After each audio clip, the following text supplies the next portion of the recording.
Welcome to the chemistry by V Lakshmi. हम solution chapter पढ़ रहे थे और अभी तक हमने क्या क्या डिस्कस किया है सॉल्यूशन चैप्टर में। ये जो स्टडी है ये जो नीट वगैरह की प्रिपरेशन कर रहे हैं, आईआईटी जेई की प्रिपरेशन कर रहे हैं, उनके लिए भी काफ़ी इंपॉर्टेंट है क्योंकि हर चीज़ को है ना अच्छे से एक्सप्लेन किया गया है। ठीक है, तो यहाँ पे हमने क्या पढ़ रहे थे, सॉल्यूशंस के बारे में हम पढ़ रहे थे। सॉल्यूशंस क्या होते हैं? होमोजीनस मिक्सचर्स होते हैं, राइट। अब यहाँ पे जो बेसिक एग्जांपल्स की हमारे डे टू डे लाइफ में हम प्योर सब्सटेंस तो ऐसे यूज नहीं कर सकते कि एक प्योर सब्सटेंस को यूज करेंगे। वो है ना कि बहुत सारे है ना जो प्योर सब्सटेंस होते हैं उनका मिक्सचर होता है दो या दो से ज़्यादा का। जैसे इन जनरल हम क्या यूज लेते हैं? ब्रास यूज लेते हैं। ब्रास मतलब पीतल जिसे बोलते हैं। ब्रोंज को क्या बोलते हैं? कांसा बोलते हैं, जो ब्रोंज मेडल होता है। ठीक है, कांस्य पदक भी बोलते हैं, सबको पता होगा।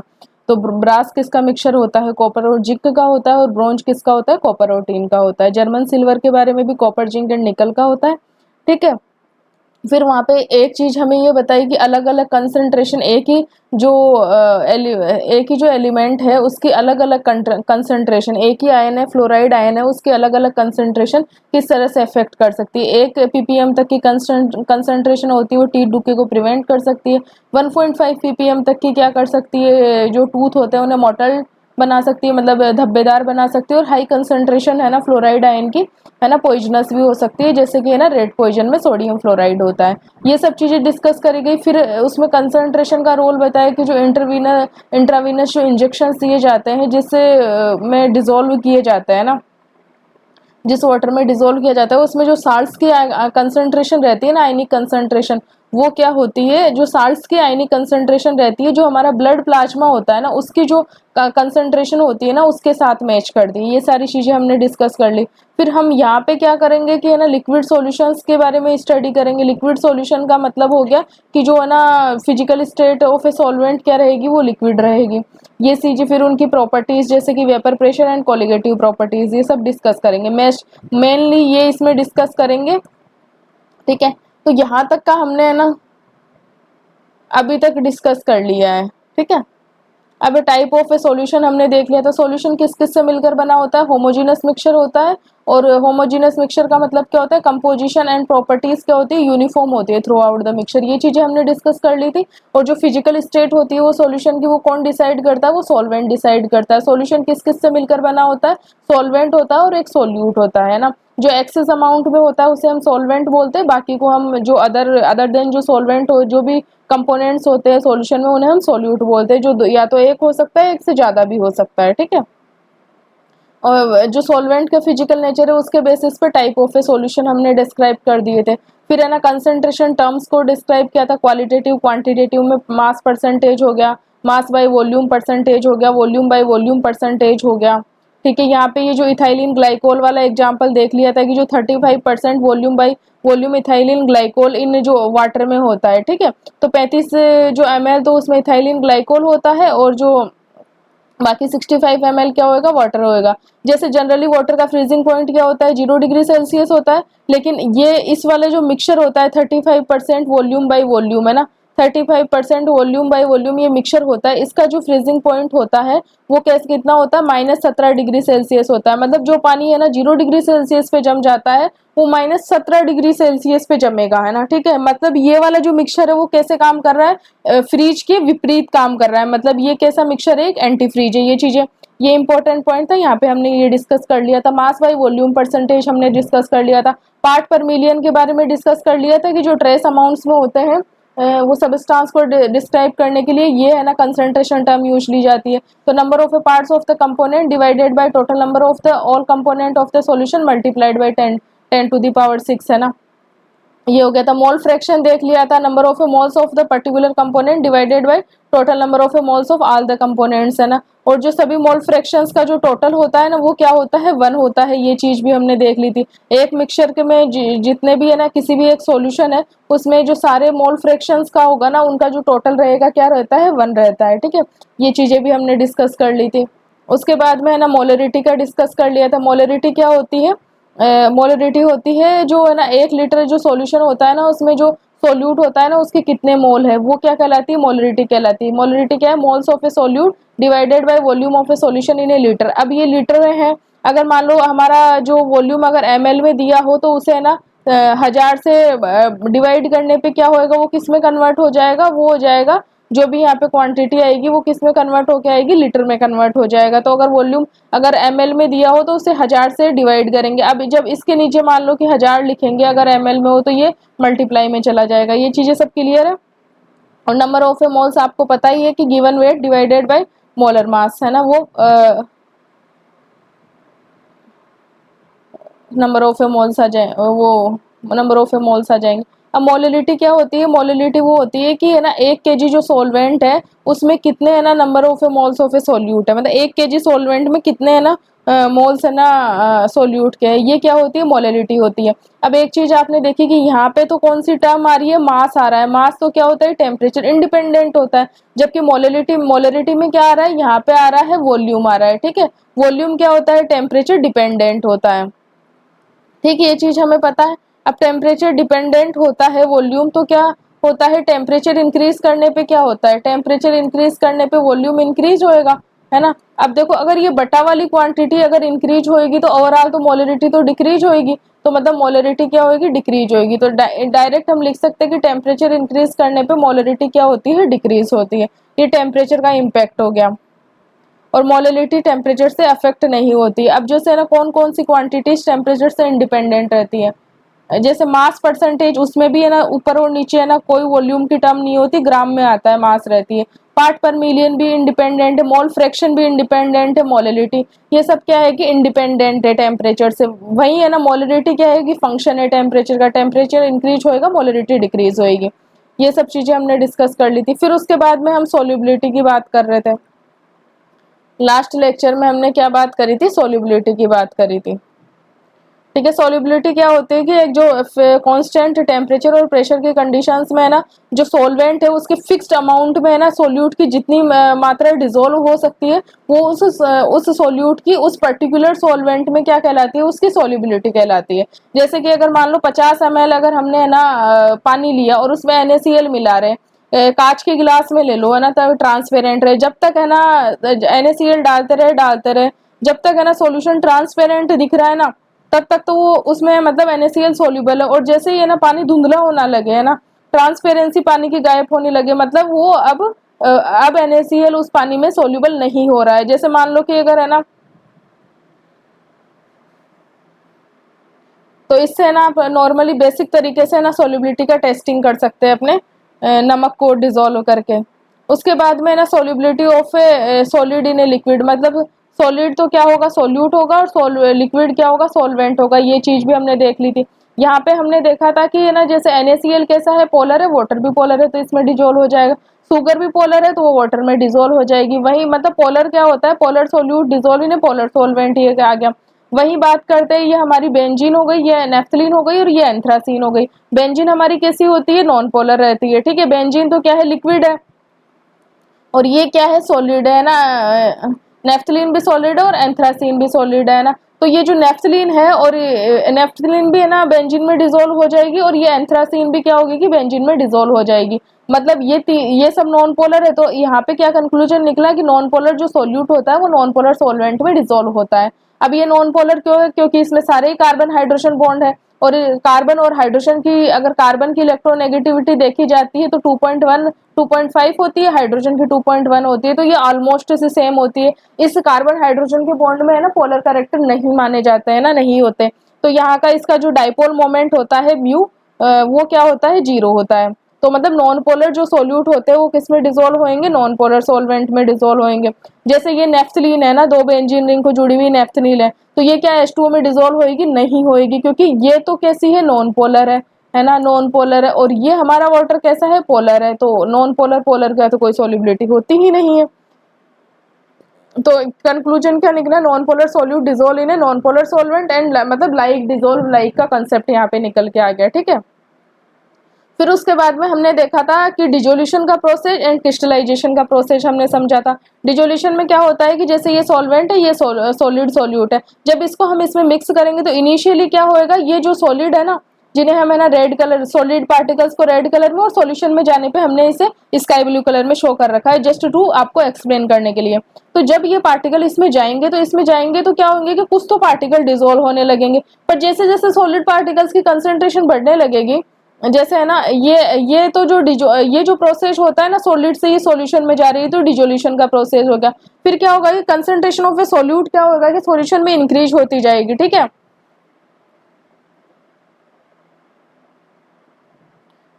अभी ये जो ब्लू स्काई ब्लू कलर का है ना, ये जो सोल्यूट कैसा है, ये लिक्विड कंडीशन में है ना, लिक्विड कंडीशन में है, तो कंसेंट्रेशन इंक्रीज होती जाएगी। तो इनमें से क्या होगा कि एक पार्टिकल आएगा और ये जो ऊपर रेड कलर वाले ये कैसे है, सॉलिड सोल्यूट है ना, ये सॉलिड सोल्यूट है, इससे स्ट्राइक करेगा और वापिस क्या होगा लिक्विड कंडीशन से, ये कैसा है, ये लिक्विड सोल्यूट है ना, तो ये क्या होगा बाहर आएगा और इससे है ना स्ट्राइक करेगा, और वापस क्या होगा जब इससे स्ट्राइक करेगा तो वापस है ना लिक्विड से ये क्या बन जाएगा, ये वापस से है ना सॉलिड में बदल जाएगा। तो यहाँ से वापस इससे टकरा के सॉलिड में बदलना वो क्या कहलाता है, क्रिस्टलाइजेशन कहलाता है। देखिए जैसे कि है ना ये जो पार्टिकल था इससे आया, इससे टकराया, सॉलिड सोल्यूट से लिक्विड जो सोल्यूट था वो इससे टकराया और ये क्या बन गया, वापस से है ना सॉलिड कंडीशन में आ गया। तो ये वाला प्रोसीजर क्या कहलाता है, क्रिस्टलाइजेशन कहलाता है।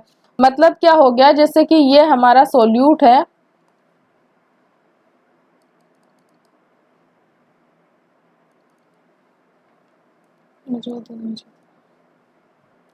ये हमारा सोल्यूट है और ये हमारा क्या है, सॉल्वेंट है, ठीक है। ये इसमें डिसॉल्व होके ये वाला प्रोसीजर में क्या हुआ, ये सॉल्यूशन में गया, ठीक है, सॉल्यूशन में चला गया। ये वाला प्रोसेस तो क्या हो गया, डिसोल्यूशन कहलाया, इसे एक ही, और फिर उसके बाद में वापस सॉल्यूशन से वापस क्या हो गया, ये सॉलिड स्टेट में आ जाएगा। तो ये वाला प्रोसीजर क्या कहलाएगा, क्रिस्टलाइजेशन कहलाएगा, ठीक है। तो ये वाला क्या होता है कि इक्विलिब्रियम स्टेब्लिश हो जाता है। ये वाला इक्विलिब्रियम स्टेब्लिश होने के बाद में क्या होता है कि जो सोल्यूट की जो कंसेंट्रेशन होती है ना, वो सॉल्यूशन में क्या होती है, वो कांस्टेंट हो जाती है ना। ये जब इक्विलिब्रियम स्टेब्लिश हो जाता है, डायनेमिक इक्विलिब्रियम, डायनेमिक इक्विलिब्रियम का मतलब क्या होता है कि यहाँ पे जो रेट ऑफ जो फॉरवर्ड स्टेप है ना, वो इज इक्वल टू क्या होता है, रेट ऑफ बैकवर्ड स्टेप, है ना। रेट ऑफ फॉरवर्ड स्टेप क्या होती है, रेट ऑफ बैकवर्ड स्टेप होती है। मतलब जितना डिसोल्यूशन हो रहा है उतना ही क्रिस्टलाइजेशन हो रहा है। तो इस कंडीशन में क्या होता है, जो सोल्यूट की जो कंसेंट्रेशन होती है ना सॉल्यूशन में, वो क्या होती है, कांस्टेंट हो जाती है। मतलब एक तरीके से कह सकते हैं कि जो सॉल्यूशन की जो कंसेंट्रेशन होती है, कंसेंट्रेशन ऑफ ए सॉल्यूशन को भी हम कंसेंट्रेशन ऑफ ए सॉल्यूशन क्या होती है, वो क्या, जब डायनेमिक इक्विलिब्रियम स्टेब्लिश हो जाता है तो वो क्या हो जाती है, कांस्टेंट हो जाती है। ये सारी चीजें हमने डिस्कस कर ली थी।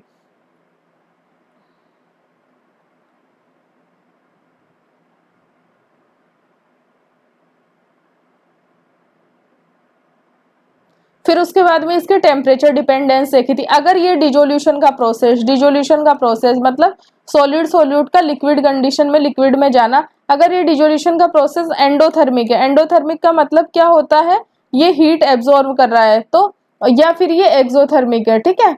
एक्सोथर्मिक का मतलब क्या हो रहा है, हीट रिलीज कर रहा है, तो हीट एब्जॉर्ब कर रहा है, तो उसे हम क्या बोलते हैं, डेल्टा एच को क्या बोलते हैं, पॉजिटिव बोलते हैं, पॉजिटिव। और या फिर इसे बोल देते हैं, और इसे ऐसे भी बोल देते हैं, delta H is greater than zero, दोनों चीजें बोल देती है। एंडो मतलब अंदर एनर्जी ले रहा है, मतलब इसे हमें गर्म करना पड़ेगा डिसॉल्व करने के। एक्सोथर्मिक का मतलब क्या हो गया, जैसे कि NaOH का सॉल्यूशन बनाते हैं तो बीकर गर्म हो जाता है, तो वो क्या करता है कि हीट रिलीज करता है, तभी तो बीकर गर्म होता है। और एंडोथर्मिक में क्या हो जाएगा, बीकर ठंडा हो जाएगा, क्योंकि वो बाहर की हीट को एब्जॉर्व कर लिया सोल्यूबल होने के लिए।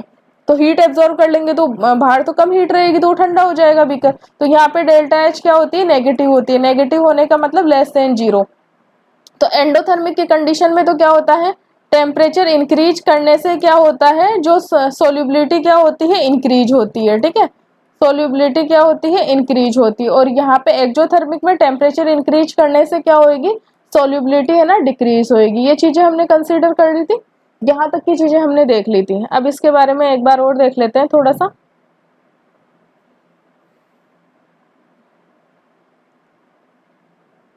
ये वाला प्रोसीजर थोड़ा सा आपको पता रहना चाहिए, थोड़ा सा कॉम्प्लिकेटेड होगा 12th के बच्चों के लिए, लेकिन चीजें समझ में आ जाएगी। देखो every solid doesn't dissolve in A given liquid, ठीक है। When NaCl sodium chloride and sugar dissolve readily in A water, मतलब जल्दी से डिजोल्व हो जाती है पानी में। वही नेफ्थलीन हो गई और एंथ्रासीन हो गई, 2 बेंजीन रिंग होती है नेफ्थलीन में, एंथ्रासीन में 3 बेंजीन रिंग होती है, वो पानी में डिजोल्व नहीं होती है। वही दूसरी तरफ बात करें, नेफ्थलीन और जो एंथ्रासीन होती है वो बेंजीन में तो रेडिली डिजोल्व हो जाती है जल्दी से, बट NaCl में डिजोल्व, NaCl और शुगर बेंजीन में डिजोल्व नहीं होते। तो ऐसा क्यों? ये ऑब्जर्व होता है कि जो पोलर सोल्यूट है, पोलर सोल्यूट मतलब अपना जैसे NaCl एंड शुगर हो गया, डिजोल्व इन पोलर सॉल्वेंट जैसे कि वाटर हो गया, ठीक है। वही नॉन पोलर सोल्यूट एंथ्रासीन और नेफ्थलीन हो गया इन नॉन पोलर सॉल्वेंट जैसे कि बेंजीन हो गया, उसमें डिजोल्व होती है। चीजें क्लियर हो गई। In general a solute dissolve in a solvent if the intermolecular interactions are similar in the two और वी में से लाइक डिजोल्व लाइक, मतलब दोनों के बीच में अगर इंटरमोलिकुलर इंटरेक्शंस अगर सिमिलर काइंड की रहेगी ना तो ही वो डिजोल्व हो पाएंगे। When a solid solute is added, अब वो जो डिजोल्यूशन की और ना क्रिस्टलाइजेशन की बात आई थी ना, जब कोई सॉलिड सोल्यूट किसी सॉल्वेंट में डिजोल्व होता है, some solute dissolve in and its concentration क्या होती है कि इंक्रीज हो जाती है सॉल्यूशन में। ये प्रोसेस क्या कहलाता है? डिजोल्यूशन कहलाता है। Some solute particle in a solution collide with the solid solute, ठीक है,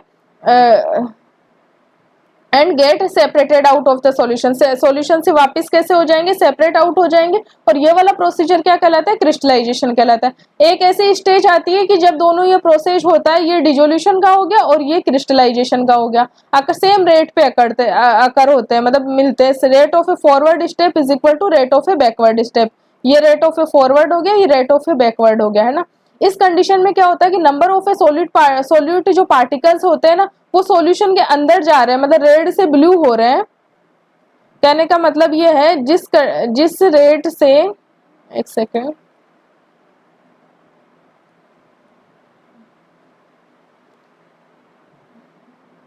जिस रेट से है ना रेड से ब्लू हो रहे हैं, उसी रेट से यहाँ से तो क्या है कि ये सॉलिड है, और हमने है ना स्काई ब्लू से इंडिकेट किया कि वो सॉल्यूशन में चला गया, फिर वापस है ना सॉल्यूशन से स्काई ब्लू से वापस रेड में जा रहा है। तो ये तो हो गई रेट ऑफ ए फॉरवर्ड हो गई और ये रेट ऑफ ए बैकवर्ड हो गई। तो ये दोनों क्या होते हैं? इक्वल हो जाती है। Will be equals to the solute particle separating out and a state of dynamic equilibrium reach हो जाती है। मतलब डायनेमिक इक्विलिब्रियम का मतलब क्या होता है कि कंसंट्रेशन दोनों स्टेप की रेट को दोनों की कांस्टेंट रहेगी, तो ऐसे लगेगा कि रिएक्शन रुक सी गई है, लेकिन वो चलती रहती है रिएक्शन, दोनों की रेट बराबर होती है। तो ऐसे लगता है कि रिएक्शन रुक गई है, लेकिन वो चलती रहती है। At this stage, the concentration of a solute in a solution will remain constant under the given conditions, right? Concentration of a solute in solution will remain constant under the given condition, given condition मतलब constant temperature और pressure की conditions में अगर ये equilibrium establish हो जाता है, उस condition में क्या होता है कि जो solute की है ना concentration रहती है solution में, वो जो same temperature और pressure पे क्या होगी? constant रहेगी।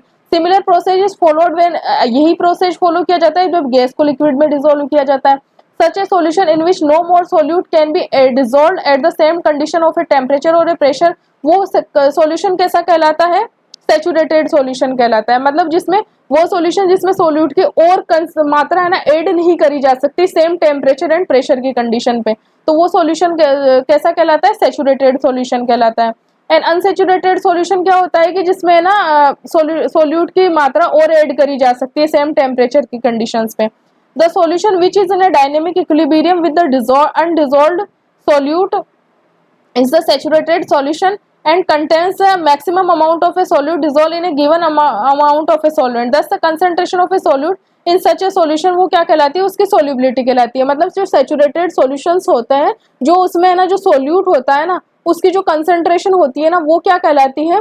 वो उसकी है ना वो उसकी क्या कहलाती है? solubility कहलाती है, ठीक है। अर्लियर हमने क्या डिस्कस किया था? Solubility of A one substance into another, है ना। वो किस पे डिपेंड करती है? जो सोल्यूट है उसके नेचर पे भी डिपेंड करेगी और सॉल्वेंट के नेचर पे भी डिपेंड करेगी। In addition to variables to other parameters, temperature और प्रेशर भी इफेक्ट करेंगे, आपको पता है, ठीक है। अब यहाँ पे इफेक्ट ऑफ टेम्परेचर को एक्सप्लेन करने के लिए जो ले चैटेलियर्स के प्रिंसिपल के अकॉर्डिंग बताया है कि डिजोल्यूशन का प्रोसेस अगर एंडोथर्मिक है तो टेम्परेचर इंक्रीज करने पे डिजोल्यूशन बढ़ेगा, और अगर एक्सोथर्मिक है तो टेम्परेचर इंक्रीज करने पे डिक्रीज होएगा, ठीक है।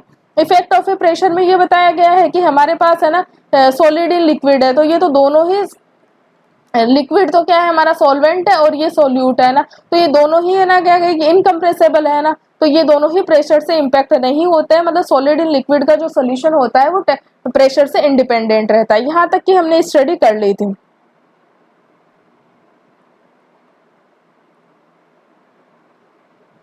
तो ये एक तरीके से क्विक रिवीजन भी हो सकता है, और मैं बाकी नेक्स्ट क्लास में solubility of A gas in a liquid है ना नेक्स्ट लेक्चर से स्टार्ट करूंगी। So thank you so much for watching this video.